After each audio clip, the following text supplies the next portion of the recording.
क्यों आ बैहूं ना के तू परतियै स्वाद लान आई गया ते देसी परता तुगी पुच्छिए थों ना के अहें स्वच्छ भारत दा सुखना साकार होआरदा वो साढ़े गेटा सामने ते गंद बेशुमार पवारदा कोई अनपढ़ गवार नहीं कम करा करदे सूट बूट लाने वाले करदे न अपने घरा गंद कड्डियै दूएं दे गेटा दे अग्गे धरदे न कोई पुच्छे तेरे घर म्युनिसिपैलिटी दा आटो नहीं आंदा ते तू ओहदे च गै गंद की नहीं पांदा पर बदतमीज ते डिरगे लोकें दी थोड़ थोड़े गै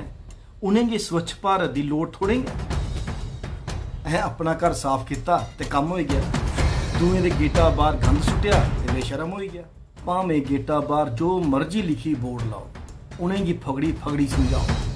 बड़ा पुराना खौन है बेशर्मी दी हद थोड़े गै अहें उंदे पर अक जमदी तां छां हुंदी एह् ओह् बूटियां न जिनेंगी पढ़ी लिखियै भी अकल नहीं थ्होंदी हे परमात्मा तुस गै इनेंगी बत्ता पाओ पते दी गल इनेंगी समझाओ जे अपने घरा गंद कड्डियै